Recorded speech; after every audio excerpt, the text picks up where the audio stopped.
বর্তমান সময়ে মুসলমানদের অপমানিত হওয়ার পেছনে একাধিক কারণ রয়েছে, যেগুলো ধর্মীয়, সামাজিক, রাজনৈতিক ও অর্থনৈতিক প্রেক্ষাপটে বিশ্লেষণ করা যায়। নিম্নে তা আলোচনা করা হলো। আত্মপরিচয়ের সংকট ও ঈমানের দুর্বলতা। অনেক মুসলমান আজ তাদের প্রকৃত পরিচয় ও দায়িত্ব ভুলে গেছেন। ইসলামের মূল শিক্ষা, আল্লাহর ভীতি, তাকওয়া, ন্যায়পরায়ণতা এবং মানবিক গুণাবলী থেকে বিচ্যুতি দেখা যাচ্ছে। যখন মুসলমানরা নিজেদের মধ্যে দ্বন্দ্বে লিপ্ত থাকে এবং নিজেদের আদর্শিক শক্তি হারায়, তখন তারা সহজেই অপমানিত হয়।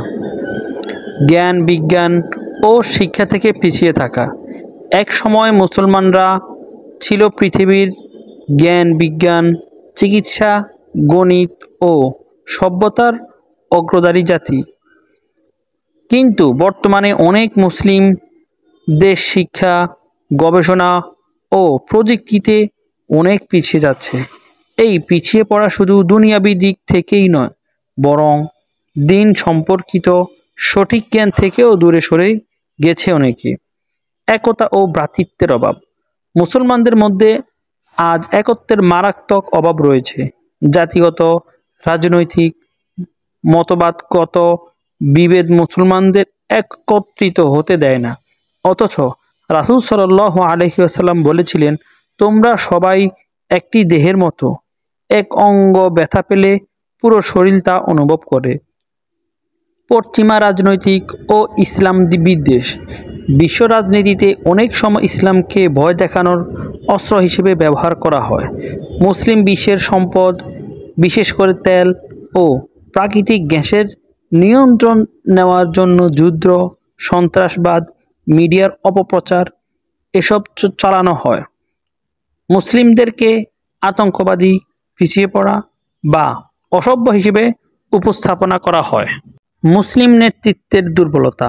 অনেক মুসলিম দেশের নেতা গণতন্ত্র বিমুখ, দুর্নীতিগ্রস্ত ও পশ্চিমা শক্তির দাসত্বে বাধ্য।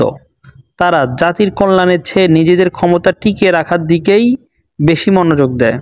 মিডিয়ার অপপ্রচার। আন্তর্জাতিক মিডিয়াকে ইসলাম ও মুসলমানদের নেতিবাচকভাবে উপস্থাপন করা হয়। ইসলাম সম্পর্কে ভুল তথ্য ছড়ানো হয়, যার ফলে সাধারণ মানুষ ইসলামের সৌন্দর্য দেখতে পায় না। মুসলমানদের আত্মবিশ্বাসও এতে ক্ষতিগ্রস্ত হয়। আমল ও চরিত্রগত দুর্বলতা। ইসলামের আদর্শ অনুযায়ী জীবনযাপন না করায় মুসলমানদের প্রতি মানুষের শ্রদ্ধা কমে গেছে।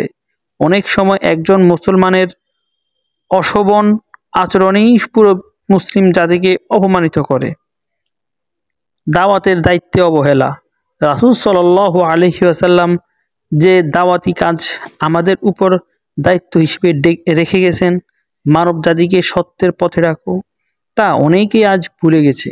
দাওয়াত না থাকলে মানুষ ইসলামের সৌন্দর্য জানবে না, ভুলে যাওয়ার বিভ্রান্ত হবে।